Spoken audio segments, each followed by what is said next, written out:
ये कॉमिक्स जब आनी स्टार्ट हुई थी तो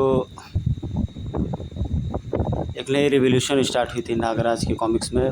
बिल्कुल नई एक क्रांति जैसे शुरू होती है कॉमिक्स इंडस्ट्री में, वैसी एक क्रांति शुरू हो गई थी।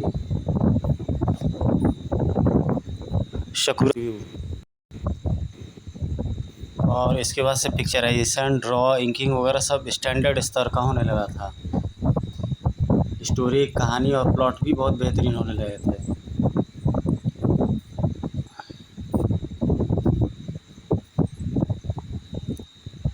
नागराज को नींद में किसी मंदिर से बार बार चिल्लाने की आवाज़ आती है, चले आओ नागराज चले आओ, इस तरह की कोई आवाज़ उसे सुनाई देती है और बार बार वो सपने से जाग जाता है।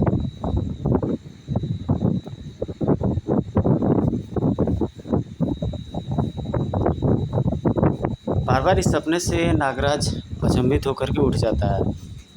उफ, फिर वही सपना जिसने मेरी रातों की नींद और दिन का चैन हराम कर रखा है। वो आखिर कौन है वो स्त्री जो अत्याचार के डर से भागती फिरे, और कौन है उस पर अत्याचार करने वाले। चीख मारकर एक झटके से खड़े हुए नागराज के चेहरे पे मौजूद थे तो पसीने का तूफान। और मुझे ऐसा क्यों लग रहा है कि मैं इस स्त्री को जानता हूँ, जबकि मैंने इसको अपने याददाश्त में कभी भी नहीं देखा। और यही नहीं, मैंने वे मंदिर और सारे दृश्य भी जाने पहचाने लगते हैं, और उन मंदिरों को मैंने आज तक नहीं देखा। एक ही बात हो सकती है कि ये सारे दृश्य मुझे किसी भूली हुई घटना की याद दिला रहे हैं। इस सपने के विषय में जानने के लिए मुझे द्वीप के एक नाग पीड़ितों से पूछना होगा, और यह काम सुबह ही हो सकता है। आधी रात को किसी को परेशान करना उचित नहीं है। लेकिन क्या है ये संबंध, यह मुझे जानना होगा, वरना यह सपना मुझे कई दिनों से भांति आगे भी परेशान किए रखेगा। रेडियो से प्रसारित होती ही सूचना ने नागराज का ध्यान अपनी ओर खींचा। हजारों की गहन खतरे में है नागराज, तुरंत बम्बई पहुंचो। उफ, कौन है वो जिसने हजारों जानों को सिर्फ मेरे लिए संकट में डाल रखा है, और कैसे? अद्भुत संकट था वह जिसने फंसी हुई थी हजारों जानें। समुद्र बिल्कुल शांत है और शहर के आसपास कोई नदी भी नहीं है। फिर ये पानी बाढ़ का रूप लेकर एकाएक कहाँ से आ गया? ओनिडा, मुझे लोगों को इस बाढ़ से बचाना होगा। नागराज तुरंत ही अपनी नाग सेना के बल पर लोगों को बचाने में जुट गया। क्या यही है वह संकट जिसके लिए मुझे यहाँ बुलाया गया है? जल्दी एक प्रत्यक्षदर्शी से नागराज को पता चली वह आश्चर्यजनक बात। अपन उस समय लीरिल साबुन पर उस होर्डिंग के पास खड़ा हुआ था। अचानक न जाने क्या हुआ कि होर्डिंग का झरना सचमुच का झरना बन गया, और अचानक यहाँ बाढ़ आ गई। कमाल है, होर्डिंग का झरना एकाएक जीवित हो गया। ये ऐसा लगता है जैसे किसी ने कोई परी कथा सुना दी हो, लेकिन ये हुआ कैसे? आश्चर्य में डूबा नागराज नहीं जानता था कि उसके सवालों का जवाब होटल ओबराय डिलक्स की छत पर मौजूद था। तुझे बुलाने का मेरा सपना पूरा हो गया नागराज। अब मुझे यह पानी का खेल खेलने की कोई ज़रूरत नहीं है। मैं तुझसे मौत का खेल खेलूँगा। अगले क्षण नागराज के साथ साथ वहाँ खड़ा हर एक शख्स भौंचक्का हो गया। ओह, बाढ़ का सारा पानी तेज़ी से उस होर्डिंग में समाता जा रहा है। हे मेरे भगवान, ये क्या हो रहा है? कुछ ही क्षण पहले जहाँ पानी बाढ़ का रूप धारण किया था, अब वहाँ पर उसका नामो निशान नहीं था। घोर आश्चर्य घटना, बिल्कुल ऐसा जैसे मैं कोई सपना देख रहा हूँ। अरे ये क्या? नागराज बुरी तरह चौंका था। उसके चौंकने के कारण थी वह पतली सी किरण जो लपलपाती हुई कैंटर ट्रैक के विशाल होर्डिंग से टकराई और एक और आश्चर्यजनक दृश्य प्रस्तुत करती चली गई। उफ, वो कैंटर ट्रक जिंदा हो गया। बला की फुर्ती का प्रदर्शन करते नागराज कैंटर ट्रक की चपेट में आने से बचा। धड़ाक। अब नागराज को सारा माजरा समझते देर न लगी। तो ये तो कोई परी कथा है, ना ही कोई सपना। ये तो कोई जादू का कमाल है। कोई अपने जादू से मेरी जान लेने पर उतारू है। किसी की तलाश में नागराज की घूमी निगाहें होटल ओबराय के टॉप पर खड़ा वह मरियल सा व्यक्ति है सब जादू करा, लेकिन वह है कौन? नागनाथ मुझे उसका पता ला कर देगा। नागनाथ दुश्मन की तरफ भेज दिया, और इधर दुश्मन। ट्रक की चपेट में आने से तो तू किसी तरह बच गया नागराज, और ट्रक दीवार से टकरा कर नष्ट हो गया। कोई बात नहीं, अब मैंने अपने जादू से तेरे लिए एक ऐसी मौत को जगाने का सोच ली है जो तुझे मारकर ही मरेगी। उससे पहले तू लाख कोशिशों के बावजूद भी उसे नहीं मार सकेगा। उसकी आंखों से लपलपाई कई रंग बिरंगी किरणें जो हाथ में थमे उस विचित्र प्रिज्म से होकर गुजरी और जो टकराई ओनिडा के नर के शैतान से। तो ये मशहूर ओनिडा और नर का शैतान जो हमारे टीवी एड्स में पहले भी दिखाई देता था और कई सारे कॉमिक्स में चर्चा का भी सेंटर बन चुका है। इस समय फेसबुक, टेलीग्राम और मीडिया पर भी, इंस्टाग्राम पर भी चर्चा का विषय बना हुआ है ये ओनिडा नामक शैतान जो सकुरा का चक्रव्यूह कॉमिक्स में आया हुआ था। मुसीबत नहीं नागराज, मौत बोल मुझे, उफ, एक और नई मुसीबत, अपनी मौत बोलो। उफ, इस शैतान को रोकना होगा अपने सर्प सैनिकों की मदद से। दूसरे क्षण शैतान ने एक को भी अपने शरीर पर नहीं रहने दिया। नर के शैतान को तेरे नाग नहीं रोक पाएंगे नागराज। ताड़ और ना ही तुझे मरने से बचा पाएंगे। इस बार नागराज ने नागरस्सी पर लहराकर घातक विस्फुंकार उगल ली। इससे तेरी हड्डियां तक गल जाएंगी। दुष्ट ही बच्चों की तरह क्यों फूके मारे जा रहा है नागराज? मैं तेरी फूकों से उड़ने वाला नहीं, इसलिए बचकानी हरकतें छोड़। इस शैतान को धधकती हुई नरकाग्नि में फेंक करके मैं इससे मुक्ति पा सकता हूँ। दूसरी पल शैतान की दर्दनाक चीखों से वातावरण गूंज उठा। इधर प्रिज्म नीचे गिरकर एक तेज आवाज़ से फूटा, उधर ओह, सब कुछ गया, सब कुछ जैसे पहले जैसा सामान्य। जादू करने वाला भी बात समझ चुका था। प्रिज्म के टूटने के साथ ही मेरा जादू समाप्त हो गया है। नागराज को ख़त्म करने का मेरा प्लान चौपट हो गया। मुझे यहाँ से भागना होगा। अब मेरा यहाँ ठहरना भी बेकार होगा। अब मुझे नागराज के लिए दूसरे व्यूह की रचना करनी होगी। मुझे उसे ख़त्म करना ही होगा, वरना यह जादूगर साकुरा के लिए शर्म से डूब कर मरने वाली बात हो जाएगी। जी हाँ, जादूगर साकुरा ही था उस मरियल व्यक्ति के रूप में। इसी दौरान एक रहस्यमय अनजान स्थान पर, बड़े शर्म की बात है कि आपका सोचा समझा प्लान धराशायी होकर आ गया। आपकी जादू भरी लाख कोशिशों के बावजूद भी आप नागराज को ख़त्म करने में सफल नहीं हो पाए।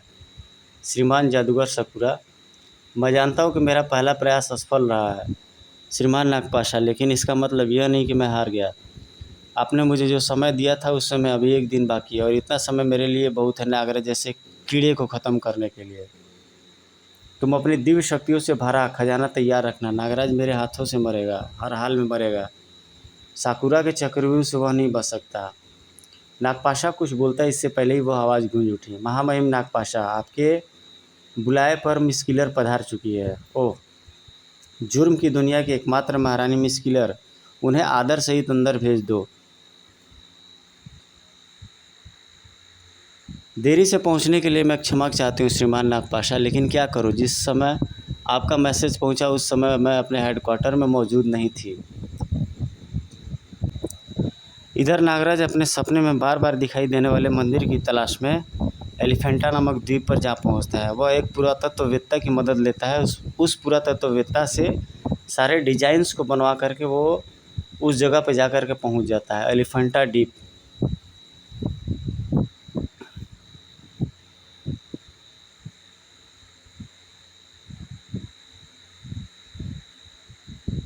काफ़ी सोच विचार और आसपास के स्थान का निरीक्षण करने के बाद नागराज को निराशा ही हुई। यह वह मंदिर नहीं है जो मुझे सपनों में दिखाई देता है। हालांकि इस मंदिर की लोकेशन काफ़ी हद तक उस मंदिर से मिलती जुलती है। मुझे यहाँ के आसपास और भी मंदिरों का निरीक्षण करना होगा।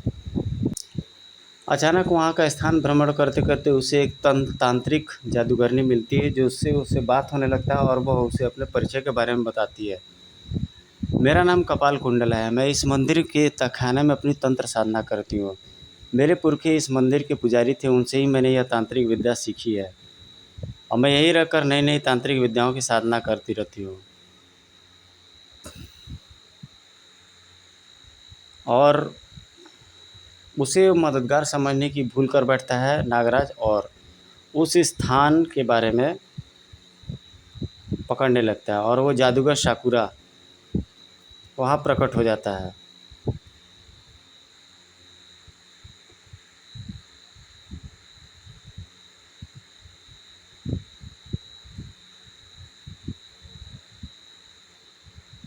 और वे दोनों मिल करके जादूगर साकुरा से निपटने लगते हैं, किंतु जादूगर साकुरा इस बार बेहद तैयारी के साथ आता है। यहाँ वे लोग दोनों लोग मिलकर के जादूगर साकुरा के जाल को तोड़ डालते हैं। ओह, तो क्या यह मंदिर तुम्हारे सपनों का मंदिर निकला? नहीं, इसलिए अब मैं यहाँ से सीधा कच्छ के रेगिस्तान में जाऊँगा। मुझे उम्मीद है कि वहाँ स्थित भैरव मंदिर मेरे सपनों में आने वाला मंदिर हो सकता है। जाओ नागराज, लेकिन जादूगर साकुरा से सावधान रहना, देर सवेर उसे तुम्हारे जीवित रहने की बात पता चल जाएगी। बात वास्तव में पता ही नहीं चलती, बल्कि जादूगर साकुरा उसे खोज करके बीच रास्ते में उस पर आक्रमण कर देता है, नागराज पर।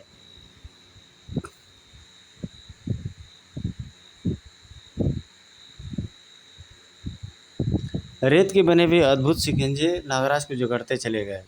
और फिर हा हा हा, नागराज फंस गया तू साकुरा के चक्रियों में। अब मरेगा तू नागराज, अब मरेगा।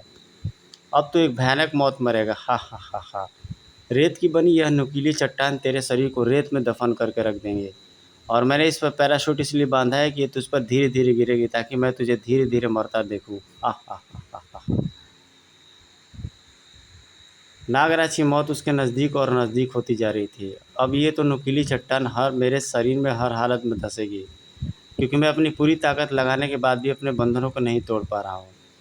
और उससे बचने का अन्य कोई साधन नहीं है एक साधन है, मेरी सर्पसेना, जो इस भुरभुरी रेत में सुरंग खोदकर मुझे इस चट्टानों की मौत से बचा सकती है। दूसरे क्षण नागराज ने अपने शरीर में वास करते करते एक एक सर्प को बाहर निकाल लिया। चट्टान गिरने से पहले ही नागराज रेत में कहाँ दफन हो गया। जब तक नुकीली चट्टान अपने लक्ष्य तक पहुँच पाती, तब तक सर्प सेना अपना काम कर चुकी थी। यह रेत मुझे नहीं, तुझे दफन करने के लिए है साकुरा। नागराज के उस वार ने साकुरा को गड्ढे में धकेल दिया। धड़ाक। तुरंत ही मौत के भय से साकुरा का चेहरा काला पड़ गया। वह नुकीली चट्टान मुझ पर गिरने वाली है, उसे नष्ट करना होगा। अगले ही पल साकुरा के हाथ में मंत्र दंड आ गया और नुकीली चट्टान रेत के कणों में बदल गई। कड़ा, और फिर गरजता हुआ साकुरा गड्ढे से बाहर आया। आज तुझे मरना ही होगा नागराज, और तुझे मारने का काम करेंगी ये नागफनियाँ। इस बार जो हमला करता है जादूगर साकुरा और नागराज पे बड़ा ही सशक्त हमला करता है, और नागराज को लगभग फांसी लेता है। लेकिन इस बार नागराज भी पूरी तैयारी के साथ आया होता है।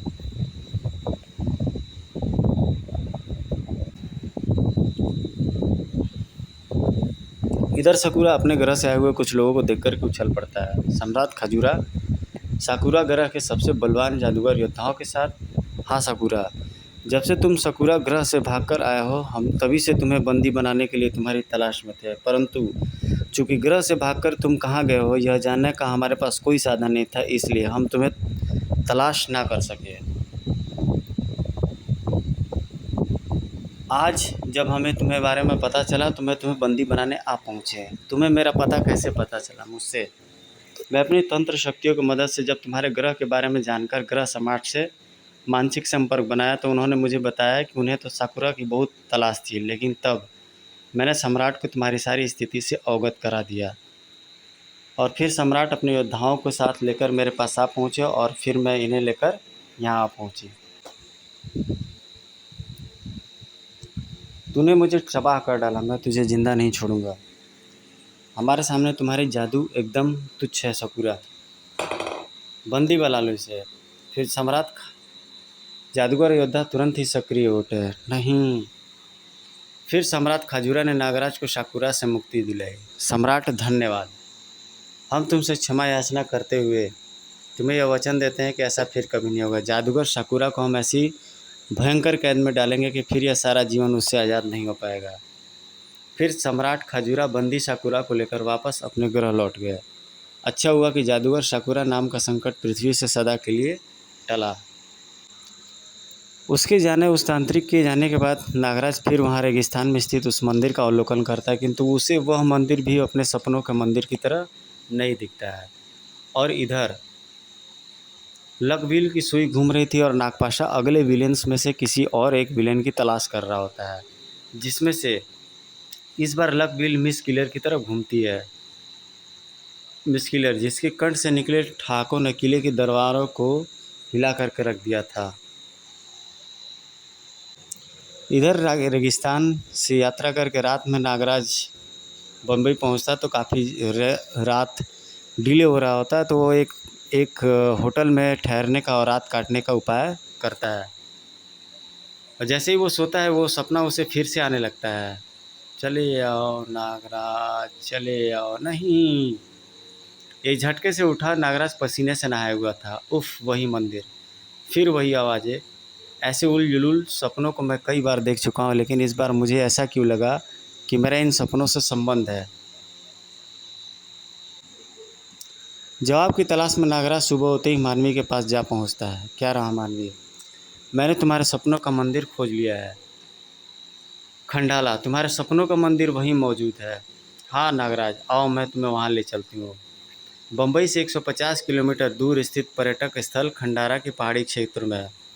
यहाँ से 1 किलोमीटर तक पैदल का रास्ता है, फिर जिसे तय करके हम मंदिर तक पहुँच जाएंगे। मानवी के साथ आगे बढ़ा नागराज। कुछ कदम चलने के बाद थक गया और उसके इस तरह रुकने का कारण था बम गोला, जिसके आगे बम और गोले भी जो भी सामने आया उसके चिथड़े हो गया यार। एक तरफ हट जा लड़की, वरना नागराज के साथ तू भी मारी जाएगी। धड़ाम। नागराज तो फिर भी नागराज रहता है। ऐसे छोटे मोटे विलन्स को परास्त करना उसके लिए बाएं हाथ का खेल रहता है। उसको उसी के जाल में फंसा करके उससे भयानक मुठभेड़ होती है और नागराज उसे गिरा करके, बारिश के गोलों में गिरा करके और चट्टानों की बारिश करा के उसे दबा देता है। लेकिन उसे शौक ये होता है कि जब वो बमगोला उससे फाइट कर रहा होता है तो वो मानवी के प्रति क्यों हमदर्दी जता रहा होता है। आखिर नागराज अपने सपनों के मंदिर तक पहुंच ही जाता है। यही है वो मंदिर। इसी मंदिर से अंदर से आवाज़ आती थी, अब मैं यहाँ पहुंच गया हूँ, अब सारे रहस्य खुल जाएंगे। नागराज उस मंदिर के अंदर पहुंचता है। इस मंदिर से आ रही नई लकड़ी की पेंट और चूने के महक बता रही है कि इस मंदिर को भी हाल में ही बनाया गया है, शायद 1-2 दिन पहले ही। पर उस मंदिर का सपना तो पिछले कई दिनों से देखता आ रहा हूँ। यह मेरे सपनों का मंदिर नहीं है तो फिर ये क्या है? जाल, यह कोई जाल है। खट। बिना एक भी क्षण दबाए नागराज अपने स्थान से उछल गया और ऐसे करके उसने अपनी जान बचा ली। धम। सिर्फ यह जाल नहीं, मौत का जाल है, इसने मुझे फंसाया है मानवी ने। उफ, कितनी खतरनाक निकली है खूबसूरत बोला। क्रोध में दांत पीसता नागराज मानवी की ओर बढ़ा। तुमने मुझसे धोखा किया है मानवी, और ये मैं तुमसे जान कर रहूँगा कि तुमने ऐसा क्यों किया। और यहाँ पर मानवी उसके अटैक करते ही नागराज की गायब हो जाती है और नागराज सन्नाटे में रह जाता है। इधर नागराज तुरंत ही वहाँ से निकलने की कोशिश करता है और तभी नागराज के नीचे की पाँव जो है ज़मीन खिसक जाती है और नागराज बिल्कुल नीचे गिरने लगता है। ओह, इस विशाल जाले पर कौन सा पदार्थ लगा हुआ है जिसने मुझे बुरी तरह जाले से चिपका कर रख छोड़ा है। मैं जितना इसे छुड़ाने की कोशिश करता हूँ उतना ही यह चिपकता जा रहा है। कुछ ही क्षणों बाद उफ, अब मैं तो इस जाले से ऐसे चिपक गया हूँ कि अपने आप को मैं तिल भर भी नहीं हिला सकता। लेकिन मुझे इस तरह चिपकाने के पीछे किसी का क्या मकसद हो सकता है? जल्दी ही नागराज को नजर आया वह मकसद। हा हा हा हा नागराज, अपने इष्ट देव को ध्यान कर ले, क्योंकि तेरा आखिरी समय आ गया है। ठीक 2 मिनट बाद तेरा निशाना लेकर सेट की हुई लेसर गनें चलेंगी और उससे निकली लेसर किरणें तुझे राख में बदल देंगी। और हाँ, बच निकालने का ख्याल अपने दिमाग से निकाल फेंकना, क्योंकि जिस गोंद से तुम चिपके हुए हो उससे तुम तभी छूट सकते हो जब तुम्हारे शरीर से तुम्हारी सारी खाल उतार दी जाए।